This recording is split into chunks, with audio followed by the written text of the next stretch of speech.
Hello बच्चों, आज हम करेंगे कक्षा 5 कार्यपत्रक 17 विषय है सामाजिक अध्ययन और उसमें दिया है पाठ नंबर 8 सभ्यता का आरंभ। करते हैं शुरू हम।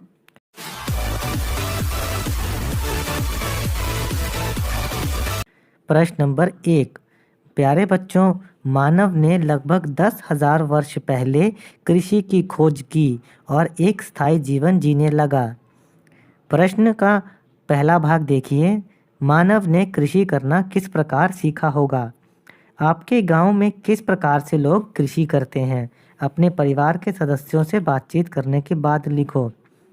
तो बच्चों, मानव ने जब यह देखा कि अनाज के बीज गीली जमीन पर बो देने से उस पर फसल उगाती है, तब उसने खेती करना सीख लिया होगा।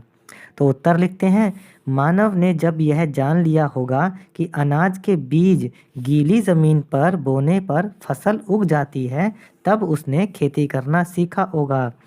हमारे गांव में लोग आधुनिक मशीनों से खेती करते हैं। आधुनिक मशीनें आती हैं थ्रेशर, कंबाइन हार्वेस्टर और ट्रैक्टर। प्रश्न का दूसरा भाग देखिए। सबसे पहले नगर नदी के किनारे बसे थे। लोगों ने नगरों को नदी के किनारे ही क्यों बसाया होगा? सोचो और लिखो। तो बच्चों, स्थायी जीवन जीने के लिए जब मानव ने कृषि करना शुरू किया, तो कृषि करने के लिए उसे उपजाऊ भूमि और पानी की आवश्यकता थी। तो ऐसी जगह नदी के किनारे पर ही हो सकती थी, इसलिए उसने नदी के किनारे पहले नगर बसाए। उत्तर है, लोगों को कृषि के लिए पानी और उपजाऊ ज़मीन की आवश्यकता थी, जो नदी के किनारे ही मिलते। इसलिए सबसे पहले नगर नदी के किनारे बसे। प्रश्न नंबर 2 देखिए। खेती करने के बाद मनुष्य के पास बहुत अनाज था। लोग अनाजों के बदले में जेवर, लकड़ी के सामान और औजार देते थे। सुनियोजित ढंग से रहने के लिए कुछ नियम भी बनाए गए। तो बच्चों, पहले के ज़माने में लोग अनाज के बदले में जेवर, लकड़ी के सामान और बाकी कुछ सामान भी लेन देन कर लिया करते थे, क्योंकि उस समय रुपए, पैसे, नोट आदि नहीं थे। तो प्रश्न का पहला भाग देखिए। अपने परिवार के सदस्यों से चर्चा करके लिखो कि क्या आज भी अनाज के बदले हम कुछ सामान ले सकते हैं। तो आजकल तो शहरों में क्या होता है, पैसे चलते हैं और उसके बदले हम सामान खरीद लेते हैं।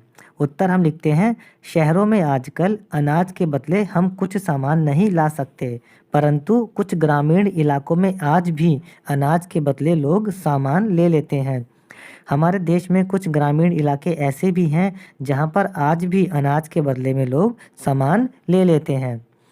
प्रश्न का दूसरा भाग देखिए। हम लोगों को सुनियोजित ढंग से रहने के लिए नियमों की आवश्यकता क्यों होती है? क्या नियमों के बिना रहने पर हमें कोई परेशानी आएगी? सोचो और लिखो। उत्तर है, हम लोगों को शांति से और लड़ाई झगड़े के बिना रहने के लिए नियमों की आवश्यकता होती है। नियमों के बिना रहने पर लोग मनमानी करने लगेंगे, जिससे विवाद हो सकते हैं।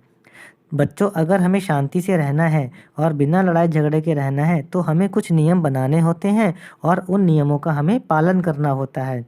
अगर ये नियम नहीं होंगे तो लोग अपनी अपनी मर्जी से कोई सा भी काम करने लगेंगे, जिससे दूसरे लोगों को परेशानी होगी और लड़ाई हो सकती है।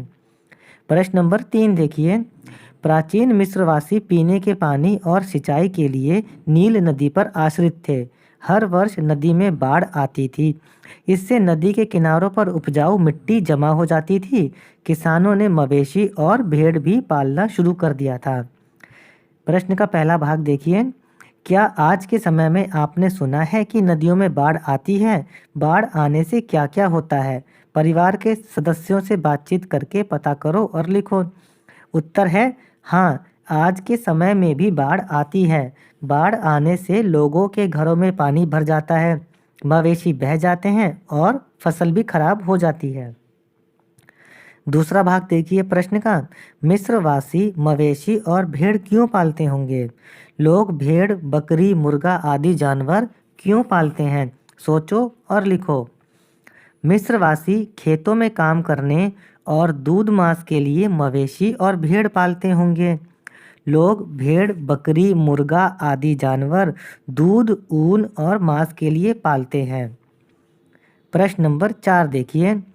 प्राचीन सभ्यताओं में से एक सभ्यता मेसोपोटामिया, टिग्रिस और यूफ्रेटीज नदियों के बीच उपजाऊ जमीन पर पनपी। यहाँ रहने वाले लोग सुमेरियन कहलाए। यहाँ किसानों ने नदियों से खेती तक सिंचाई के लिए नहरें बनाई। उन्होंने पहली बार वाहन में पहिए का भी इस्तेमाल किया। प्रश्न का पहला भाग, नहरें खेती के लिए किस प्रकार उपयोगी हैं? क्या आपने कोई नहर देखी है? उस नहर और जगह का नाम लिखो।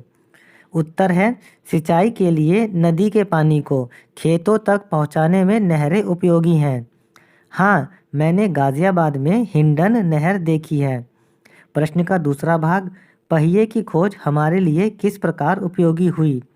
पहिए का उपयोग हम कहाँ कहाँ करते हैं? सोचो और लिखो। उत्तर है, पहिए की खोज से वाहन में पहिए का प्रयोग हुआ, जिससे परिवहन आसान हो गया। पहिए का उपयोग वाहनों में और मशीनों में होता है। कुम्हार भी मिट्टी के बर्तन पहिए पर बनाता है। तो बच्चों, ये हमने आज की वर्कशीट कंप्लीट कर ली है। अन्य विषयों की वर्कशीट के सॉल्यूशन के लिए हमारे चैनल पढ़ो इंडिया को सब्सक्राइब ज़रूर करें। धन्यवाद।